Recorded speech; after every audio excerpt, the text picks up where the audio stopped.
여러분들 혹시 추노라는 드라마를 보셨는지 모르겠습니다. 2010년에 방영되었던 드라마인데 노비가 주인의 소유물, 즉 물건처럼 여겨졌던 조선시대 병자호란 직후에 혼란한 와중을 틈타서 도망친 노비를 잡으러 다니는 추노꾼들의 이야기를 담은 그런 드라마였습니다.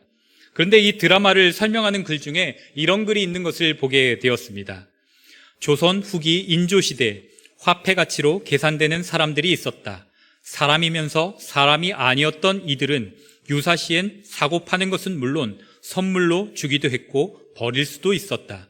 물건과 딱히 다르지 않은 대우를 받던 그들의 수는 조선 초기를 지나 폭발하더니 급기야 임진왜란 직후인 1609년 한반도 인구의 47%, 한양 전체 인구 53%까지 육박하게 된다.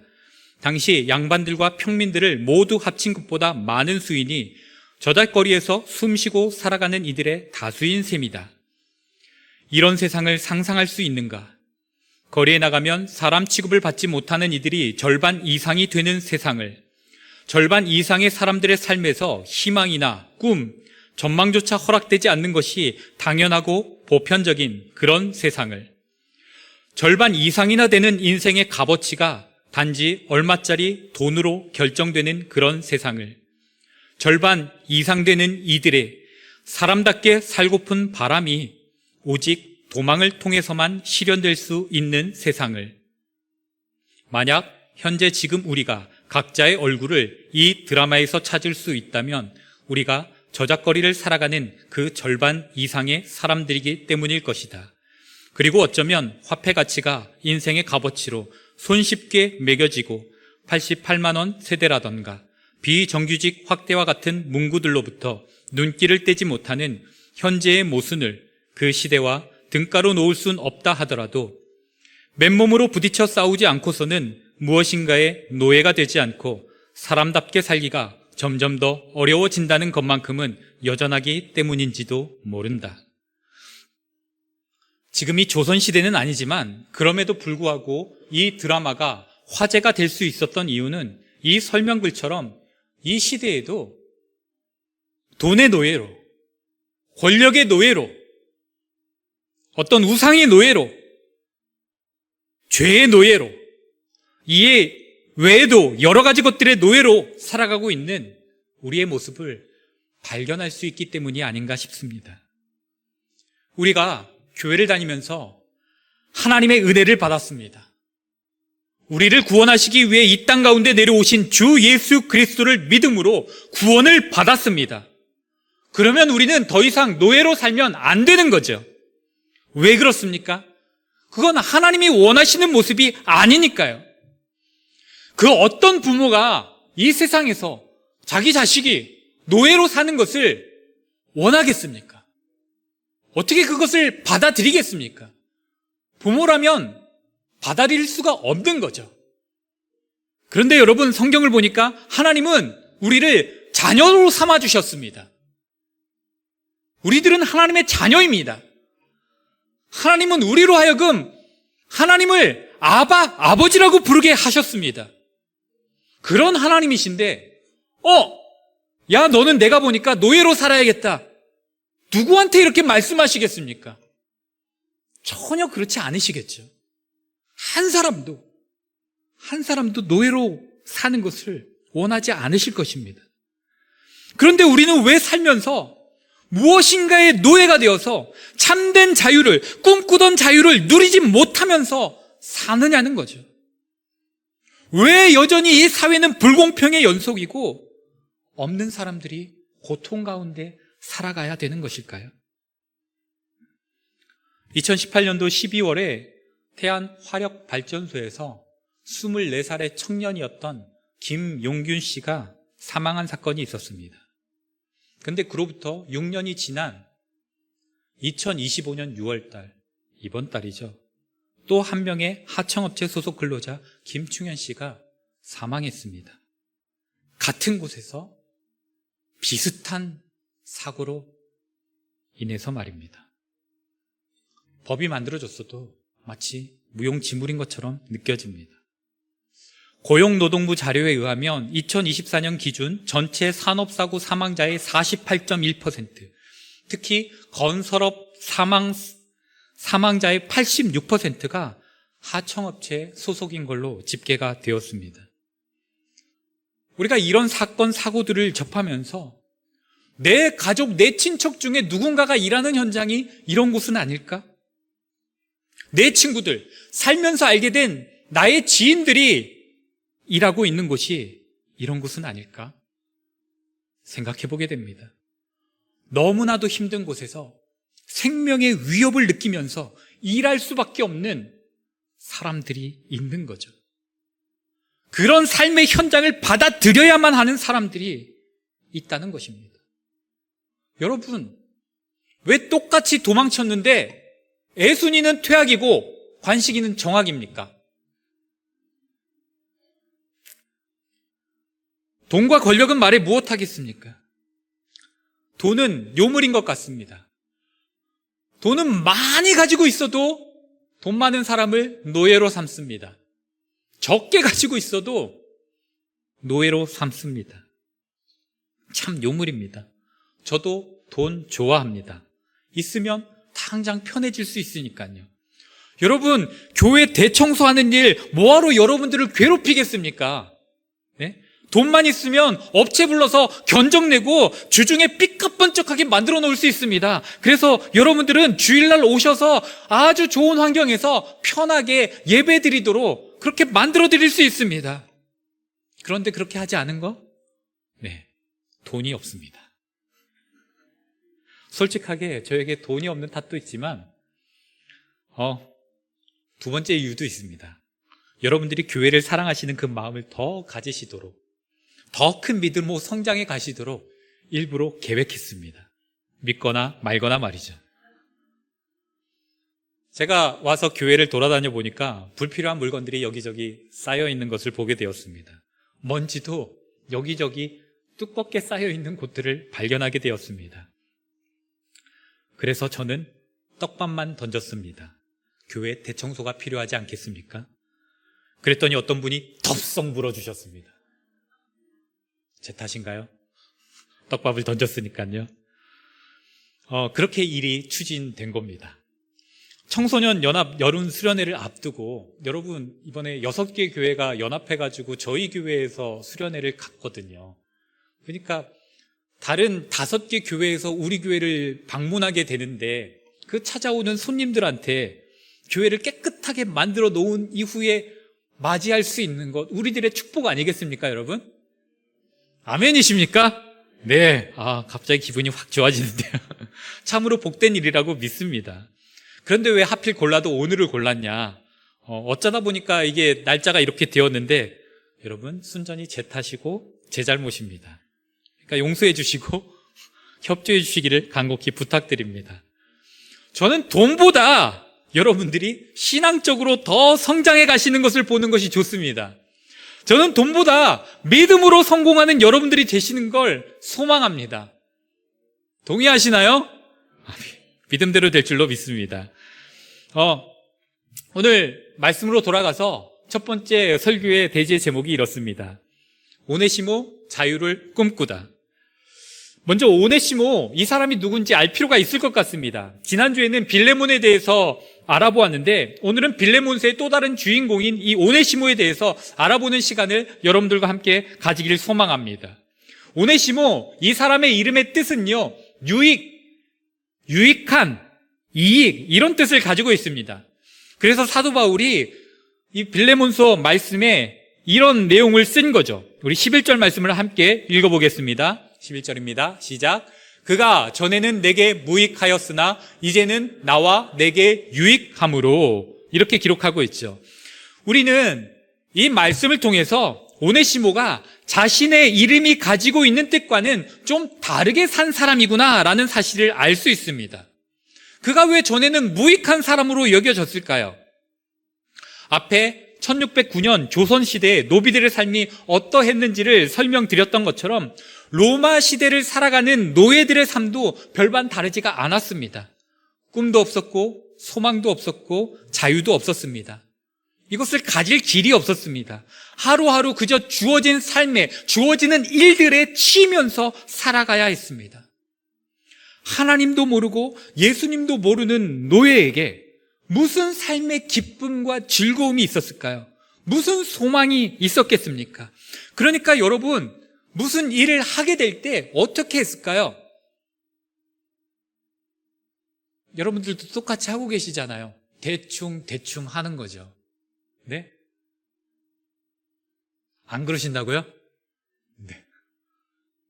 역시 예수를 믿어서 뭔가 다르긴 다른 거죠. 예수를 모르는 사람, 일에 치면 자신의 성공을 위해서 발버둥 치는 사람이 아닌 이상 대충 합니다.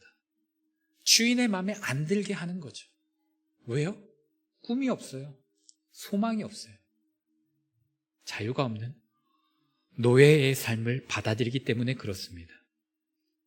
노예로 삶을 살게 되더라도 요셉의 경우처럼 하나님께서 함께 해주시면 다를 수도 있었겠지만, 빌레몬의 종으로 살아가던 이 당시의 오네시모에게는 하나님의 동행하심이 안타깝지만 없었습니다. 사도 바울을 만나서 예수 그리스도를 믿게 되기 전까지 그의 삶은 조선시대 노비들처럼 도망가는 것 외에는 방법이 없었던 거죠. 그래서 오네시모는 꿈을 꿉니다. 자유를 찾기 위한 꿈을 꾸고 계획을 세웁니다. 마치 영화 기생충에서 아들이 아빠에게 자기의 원대한 계획을 들려주는 것처럼, 본인은 아주 대단한 계획이라고 생각했지만 사실은 별로 대단하지 않았던 그런 계획을 세워봅니다. 그 계획 안에는 주인 빌레몬의 돈과 소중한 물건들을 훔쳐서 도망가는 것도 포함되어 있는 거죠. 그렇게 오네시모는 애순이가 식모살이를 벗어나고 싶어서, 그렇게 제주도를 벗어나고 싶어서 발버둥을 친 것처럼 발버둥을 친 겁니다. 어떻게든 살고 싶다는 거죠. 노예의 삶에서 벗어나고 싶다는 거죠. 애순이 얘기할 때마다 얼굴에 미소가 번지시는 거 보니까 다들 드라마 보신 분들이 많은가 봅니다. 폭삭 속았수다를요.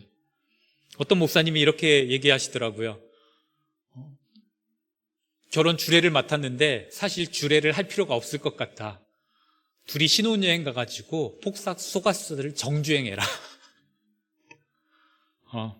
그만큼 센세이션을 일으킨 드라마죠. 자, 근데 이 빌레몬에게 그렇게 손해를 끼치고 도망가버린 노예가 이 오네시모였으니까 빌레몬의 입장에서는 어떻습니까? 이 오네시모가 굉장히 무익한 종이었던 거죠. 있을 때도 별 도움이 안 돼, 사라질 때는 손해가 막심한, 정말 쟤를 왜 사왔을까 싶은 그런 노예였던 거죠. 근데 그렇게 도망간 오네시모가 여러분들 어디까지 갔는지 아십니까? 로마까지 갔습니다. 골로새에서 로마까지는 1400km가 넘는 거리입니다. 고대에 1400km가 넘는 거리를 간 거예요. 도망을요. 어마무시하죠. 그렇게 자유를 꿈꾸며 최대한 멀리, 그리고 훔친 물건들을 최대한 잘 처리할 수 있고 최대한 사람들이 많아서 잘 숨을 수 있는 곳, 어디예요? 로마가 최적의 장소다, 그렇게 생각하고 로마까지 간 거였습니다. 그런데 사실 로마는 어떤 곳이었냐면 도망친 노예들이 아주 누구나 다 찾아가는 곳, 통상적으로 찾아가는 곳, 도피처로 널리 알려진 곳이었습니다. 우리도 삶의 자리에서 때때로 내가 노예인 것처럼 느껴질 때가 있습니다. 다른 무언가의 종인 것처럼 그렇게 느껴질 때가 있습니다. 제 아내도 가끔 이야기합니다. 밥하고 빨래하고 청소하고 내가 뭐 종이야? 제가 양관식이 아니라서 종종 섭섭한가 봅니다. 그럴 거면 양관식하고 결혼을 했어야 하는 건데 말입니다. 어쨌거나 살면서 만족스럽지 못한 부분이 있다, 내 삶에 뭔가 자유가 없고 문제가 있다, 억압받고 있다, 핍박받고 있다, 그러면 우리는 그 무언가로부터 자유를 빼앗긴 채 살아가는 노예가 아닐까요? 여러분, 그런 삶의 자리에서 우리는 어떻게 살아가야 되는 걸까요? 우리 이 시간 10절 말씀을 함께 읽도록 하겠습니다. 10절입니다. 시작.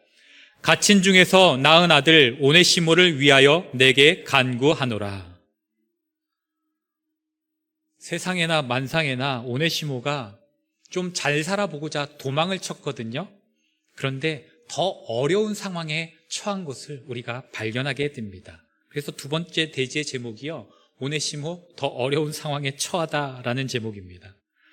10절을 보니까 갇힌 중에서 낳은 아들이라고 그랬습니다. 그러니까 도망친 오네시모가 어떻게 됐다는 거죠? 붙잡혀가지고 감옥에 갇히게 되었다라는 말입니다. 안타깝게도 오네시모가 선택한 로마는요, 도망간 노예들이 많이 찾는 장소이다 보니까 도망간 노예들을 잡으러 다니는 특수 경찰들이 이때 당시 존재했다고 합니다. 마치 조선시대 추노꾼 같은 존재들이 이 로마 시대에도 있었던 거죠.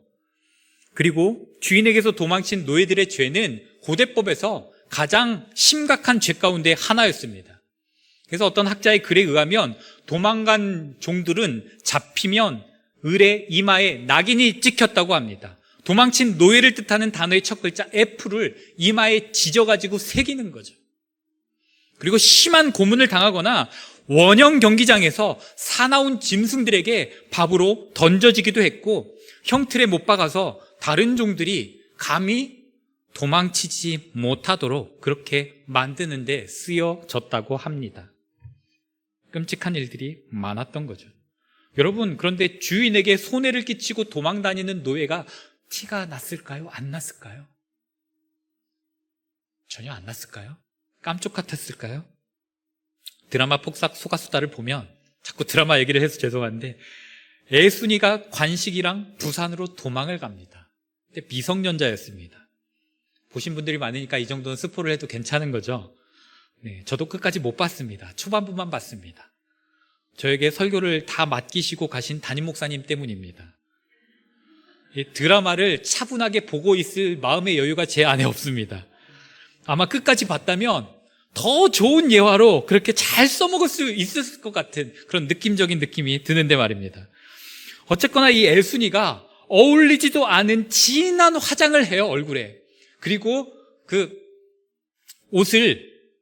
어른 옷을 입고 최대한 어른인 척 부산에 가서 연기를 합니다.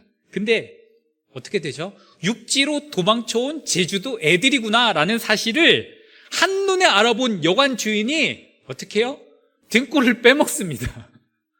그냥 다 털어먹습니다.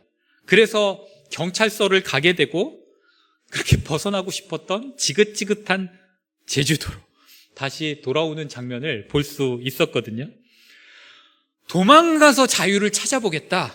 여러분, 이게 생각보다 너무 어렵다라는 사실을 이렇게 성경 말씀을 통해서도, 드라마를 통해서도 우리가 알 수 있는 거죠. 로마의 특수 경찰들이 뭐 하루 이틀 노예를 잡아봤겠습니까? 그들의 눈에 오네시모는 한눈에 봐도 도망친 노예가 분명했습니다. 그렇게 로마의 특수 경찰들에게 붙잡힌 오네시모가 감옥에 갇히게 되는 거죠.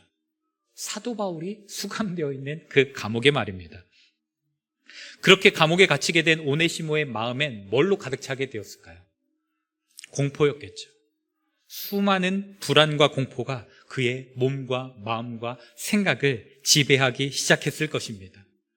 노예로 있었을 때보다 더 심한 스트레스가 그의 온몸을 내리누르고 있었을 것입니다.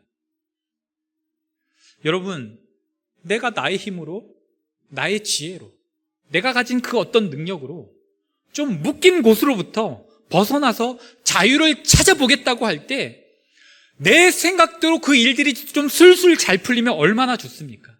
그런데 생각대로 되지가 않는 게 문제인 거죠. 우리 청년들 나름대로 고르고 골라서 나에게 맞는 대학교를 선택해 입학을 했을 겁니다. 가보니까 어떻든가요? 할만하든가요? 어려웠을 겁니다. 한 친구는 이렇게 얘기하더라고요. 고등학교가 그립습니다. 그냥 시키는 것만 했던 그때가 좋았던 것 같습니다. 그러니까 뭐 알아서 공부도 해야 되고, 알아서 이것도 계획도 짜야 되고, 알아서 뭐 밥 먹고 다 해야 되는데, 갑자기 하려니까 힘들었던 거죠. 갑자기 시작된 대학생활, 힘든 거죠. 졸업을 앞둔 사람들은 어떻습니까? 취업이 문제죠. 힘들죠. 졸업하고 어렵게 직장을 구한 사람들은 또 어떻습니까? 직장에서 또 아등바등 이 일에 치이고 저 일에 치이고 이 사람에 치이고 저 사람에 치이고 얼마나 힘듭니까? 나는 직장 체질이 아니라 사업 체질이야. 이래서 졸업하고 사업을 시작한 사람 또 어떻습니까? 내 맘대로 안 돼서 말아먹기 일쑤고 사업도 쉽지가 않습니다. 내 힘은 어디에 있는지 다른 애들은 결혼 잘하는데 나는 연애도 아직 못 해봤습니다. 이런 청년들의 삶 참 힘든 것 같습니다. 근데 여러분, 청년들만 힘든가요? 여기 계신 분들이 할 말이 더 많으시죠? 나 때는 말이야. 네. 모든 사람들이 삶의 어떤 문제로 인해서 다들 스트레스를 안고 살아갑니다. 어떤 분들은 잠이 오지 않을 정도로 심한 스트레스 가운데 있는 분들도 있습니다. 다 왜 그런 겁니까? 내 생각대로 되지 않아서 그런 거죠. 내 맘대로 되지 않아서 그런 거죠. 그래서 자유함을 잃어버린 거죠. 오늘 감옥에 갇힌 오네시모처럼 말입니다. 그런데 여러분, 그럴 때 소망이 있습니다. 그럴 때 소망이 있습니다. 왜인지 아십니까? 3번 대지의 제목입니다. 띄워주실 겁니다. 오네시모 꿈꾸던 자유를 얻다. 다 같이 읽어볼까요? 시작. 오네시모 꿈꾸던 자유를 얻다. 여러분, 자유를 얻을 수 있는 길이 열려지게 될 것입니다. 그래서 소망이 있습니다. 자유를 얻어보겠다고 발버둥 치다가 더 심한 감옥에 갇히는 상황에 처하게 된 이 오네시모에게 무슨 일이 일어나게 된 걸까요? 하나님의 인도하시는 그 역사가 일어났습니다. 하나님께서 직접 좀 자유하게 만들어 주시지 얼마나 좋을까요? 하나님이 하시면 한 번에 그냥 기적적으로 될 텐데, 우리는 살면서 하나님께서 직접적으로 하시는 것을 바라는 경우가 참 많습니다. 근데 그렇게 하셨으면 여러분 어떻게 되었을까요? 빌레몬서가 기록이 안 되었겠죠. 우리가 이렇게 빌레몬서를 통해서 은혜를 받을 일이 없게 되는 거죠. 하나님은 그래서 절묘하게 두 사람을 감옥에서 만나게 하시고 오늘날까지도 이 이야기를 통해서 수많은 사람들에게 하나님의 놀라운 은혜와 놀라운 사랑이 전달되도록 그렇게 성경 드라마를 연출해 가시는 것을 보게 됩니다. 그러니까 때때로 하나님께서 직접 하지 않으신다고 실망하지 마시기 바랍니다. 하나님은 우리 주변의 사람들을 통해서도 놀랍도록 일하십니다. 공포에 질려서 떨고 있는 오네시모를 누가 발견합니까? 사도 바울이 발견을 하는 거죠. 그리고 다가갑니다. 그의 자초지종을 들어주고 공감해주고, 그리고 뭘 전했을까요? 네, 저도 알고 여러분들도 알고 계시는 예수를 전하는 거죠. 예수 그리스도를요. 모든 사람들에게 참된 자유를 주실 수 있는 예수 그리스도를 전하는 것입니다. 우리 요한복음 8장 32절 말씀을 함께 읽어볼까요? 예수님이 이렇게 말씀하셨거든요. 시작. 진리를 알지니 진리가 너희를 자유롭게 하리라. 여러분, 진리는 우리를 자유롭게 합니다. 아멘이신가요? 그럼 우리가 진리를 알아야 되죠. 아니까 알아야 자유로울 수 있으니까요. 근데 요한복음 14장 6절에 또 예수님이 이렇게 말씀하십니다. 요한복음 14장 6절도 읽겠습니다. 시작. 내가 곧 길이요 진리요 생명이니 나로 말미암지 않고는 아버지께로 올 자가 없느니라. 아멘. 제가 노안이 와서 앞에를 잘라 먹었습니다. 내가 곧 길이요 진리요 생명이니 나로 말미암지 않고는 아버지께로 올 자가 없느니라. 여러분, 누가 진리예요? 예수님이 진리입니다. 그렇기 때문에 예수님을 만나게 되고 예수님을 알게 되고 예수님을 믿게 되면 여러분, 우리는 어떻게 돼요? 자유를 얻을 수 있고 그 자유를 누리면서 살아갈 수 있습니다. 아멘이십니까? 네. 우리가 예수님을 그러면 어떻게 만날 수 있습니까? 어떻게 알 수 있습니까? 어떻게 믿을 수 있습니까? 여러분, 이 시간, 이 자리, 이 예배 시간에, 예배의 자리에 예수님께서 먼저 와 계십니다. 먼저 와서 여러분들을 기다리고 계셨고, 지금 예배에 나온 여러분들의 마음의 문을 예수님이 두드리고 계십니다. 그렇기 때문에 그 예수님 앞에서 주님, 제가 여기 있습니다. 저에게로 들어와 주십시오. 이렇게 간절히 사모하면서 영접하시면 되는 것입니다. 때때로 우리는 전 예수님 만났습니다. 구원 받았습니다. 이제 안 만나도 됩니다. 이런 생각을 가질 때가 있는 것 같습니다. 아니요. 계속 만나셔야 합니다. 여러분, 우리 갑자기 신혼부부들이 눈에 안 들어오네요? 다들 어디 갔을까요?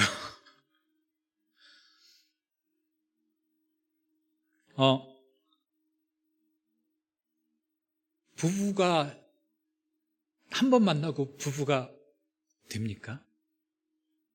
되신 분들이 있을까봐 제가 조심스럽습니다, 지금. 한 번 만나고 부부의 연을 맺은 분들이 계실까봐. 근데 요즘 시대는 그렇지 않잖아요. 어떻게 한 번 만나서 상대방을 모르는데 결혼을 합니까? 만나고 또 만나고 또 만나야 더 많이 알게 되고, 그렇게 신뢰가 쌓여야 결혼이라는 것을 같이 꿈꾸고 결혼에 골인을 하는 거죠. 근데 여러분, 우리가 신앙생활을 하면서 주님의 신부가 될 우리가 예수님을 한 번만 만나면 그것으로 만족하겠다고요? 말도 안 되는 소리입니다. 한 번 만나고 나는 예수를 다 알게 되었다고요? 거짓말 치지 마십시오. 그래서 우리는 예배 시간마다 예수님을 만나야 됩니다. 예배 시간마다 전능하신 하나님을 만나야 됩니다. 그래서 우리는 예배에 빠지면 안 되는 거예요. 네? 교회에서 공예배라고 선포되어지는 예배는 여러분, 죽을 힘을 다해서 참석해야 됩니다. 왜요? 우리가 주님을 만나고 주님을 알아가고 그 신뢰의 관계를 형성하고 주님으로부터 참된 자유와 기쁨을 누릴 수 있는 것이 예배이기 때문에 그렇습니다. 그렇게 예배를 통해 예수님을 나의 삶의 자리로 모셔드리면서 예수님을 나의 구주, 나의 하나님으로 인정하면 여러분, 우리를 묶고 있는 그 모든 것으로부터 결박이 풀어지게 되는 은혜가 임하게 되는 줄로 믿습니다. 그 모든 결박을 능히 푸실 수 있는 능력이 예수님께 있기 때문에 내 모든 삶의 문제를 예수님께 맡겨드리면 됩니다. 여러분, 예배 시간을 통해서 그렇게 하시기 바랍니다. 오네시모는 감옥 안에서 사도 바울을 통해서 예수 그리스도를 만나게 되었습니다. 사도 바울은 예수 그리스도를 위하여 감옥에 갇힌 사람이었지만 그의 모습은 자유를 박탈당한 채 모든 소망이 끊어진 그런 사람의 모습이 아니었습니다. 얼굴이 어둡지가 않은 거예요. 밝게 빛나고 있는 겁니다. 그런 사도 바울의 모습을 보면서 오네시모는 처음에 같은 죄수인 줄로 알았다가, 그저 나이 많은 죄수인 줄로 알았다가 그 생각이 바뀌게 되었습니다. 저 사람은 나하고 뭔가 다르네? 그리고 그의 말이 들리기 시작합니다. 온갖 부정적인 생각에 사로잡혀 있었던 그의 마음에 사도 바울로부터 빛이 들어오기 시작했습니다. 이 빛이 무엇입니까? 복음의 빛입니다. 이 복음의 빛이 들어오니까 오네시모 안에 있었던 어둠이 떠나갔습니다. 불안과 공포 대신에 평안과 기쁨이 차오르기 시작했습니다. 그토록 원했던 자유, 꿈꾸던 자유를 감옥 안에서 그렇게 오네시모는 경험하게 되었습니다. 여러분, 오네시모는 그렇게 감옥 안에서 예수 그리스도를 만나고 죄로부터 해방되는 놀라운 기쁨을 누리게 되었습니다. 그렇게 무익한 사람에서 유익한 사람으로 변화되는 그의 모습을 우리가 발견하게 됩니다. 우리 12절 말씀 함께 읽겠습니다. 빌레몬서 12절 말씀 시작. 내게 그를 돌려보내노니 그는 내 신복이라. 여러분, 예수를 만나기 전 오네시모는 어떤 모습이었습니까? 대충대충 하는, 마음에 들지 않게 하는 그런 사람이었습니다. 그런데 변화된 오네시모는 사도 바울이 신복이라고 표현할 만큼 사도 바울을 온갖 정성을 다해서 섬겼던 것입니다. 신복으로 번역된 스플랑크나라는 이 단어는요, 내장이나 핵심을 의미하지만 본 구절에서는 마음을 의미합니다. 마음이요. 그러니까 제 생각에 성경적인 표현으로 사도 바울이 이렇게 얘기하고 있는 거죠. 오네시모는 내 마음에 합한 사람이다. 내 마음에 쏙 드는 사람이다. 이렇게 얘기를 하고 있는 것입니다. 마치 하나님께서 다윗을 향해 다윗은 내 마음에 합한 자다, 이렇게 얘기하는 것처럼 사도 바울이 오네시모를 향해 그렇게 얘기하는 겁니다. 왜요? 오네시모가 바뀌었으니까요. 무익한 사람에서 유익한 사람으로 예수 그리스도를 믿고 그렇게 변화된 것입니다. 여러분, 예수님은 빌레몬도 변화시키셨지만 노예 오네시모도 변화시키는 분인 것을 우리가 이렇게 성경을 통해서 발견하게 됩니다. 그러니까 여러분, 노예도 변화시킬 수 있는 예수님이라면 나는 어떻겠습니까? 더 확실하게 변화시켜 주실 수 있으시겠죠.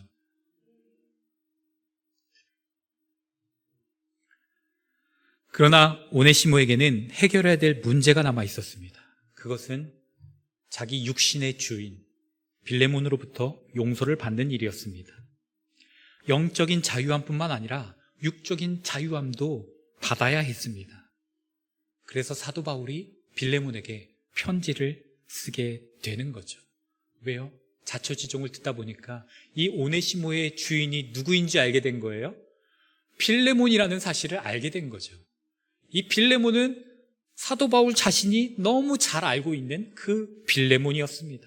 바로 두라노 소원에서 자신이 하는 말을, 그 가르침을 굉장히 열성적으로 받아들였던 사람이니까 기억에 남을 수밖에 없었던 그런 사람인 거죠. 그리고 소문에 들려오기를 그가 교회를 세웠다, 잘하고 있다, 이런 말을 들었으니까요. 그래서 사도 바울이 어떻게 합니까? 이 오네시모를 위해서 사랑의 협박 편지를 써서 빌레몬에게 보내는 거죠. 누구의 손으로요? 오네시모, 네가 직접 갖다 주려. 이렇게 네 주인에게 이거 가져가라고 얘기하는 겁니다. 근데 여러분, 사도 바울한테 이 이야기를 들었을 때 오네시모의 마음이 어땠을까요? 네, 알겠습니다. 충성! 죽으면 죽으리라! 이랬을까요? 안 그랬겠죠. 나 주인한테 돌아가면 어떻게 될지 모르는데, 죽을 수도 있는데, 예수 그리스도를 믿어서 그 마음에 임했던 평온이 어떻게 됐을까요? 다시금 깨지고 심장이 쾅쾅거리고 마음이 마구 요동하는 것을 경험했을 것입니다. 마치 우리가 인생을 살면서 구원받은 하나님의 자녀로 살고 있음에도 불구하고 내 삶 가운데 찾아온 어떤 문제들 때문에 우리의 마음이 잠잠하지 않고 요동치는 경험을 한 것처럼 말입니다. 그렇게 오네시모도 마음이 요동하는 경험을 하는 거죠. 하지만 여러분, 오네시모는 그런 마음의 상태를 가지고 주인을 향해서 출발합니다. 가기 시작합니다. 어떻게 그럴 수 있었을까요? 예수 그리스도를 믿는 믿음이, 사도 바울을 향해 가지게 된 그 신뢰가 그를 움직인 거죠. 두려움을 마주할 수 있는 용기를 가질 수 있도록 예수 그리스도가 만들어 준 겁니다. 하나님이 만들어 주신 거죠. 두려움을 몰아내고 두려움을 마주할 수 있는 용기를 가질 수 있도록 말입니다. 여러분, 그 결과 어떻게 되었을까요? 오네시모가 빌레몬을 만났습니다. 그리고 사도 바울의 편지를 건넵니다. 우리 15절, 16절 말씀을 함께 읽겠습니다. 시작. 아마 그가 잠시 떠나게 된 것은 너로 하여금 그를 영원히 두게 함이리니 이후로는 종과 같이 대하지 아니하고 종 이상으로 곧 사랑받는 형제로 둘 자라.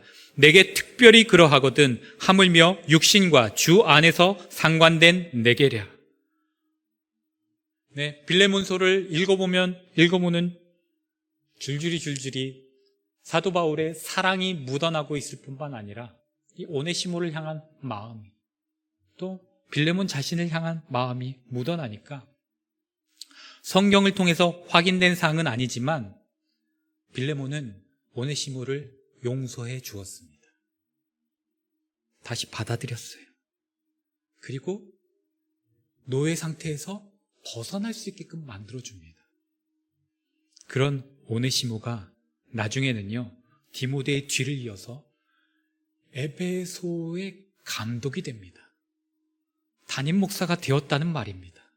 그렇게 귀한 사역자로 역사에 남게 된 기록이 있습니다.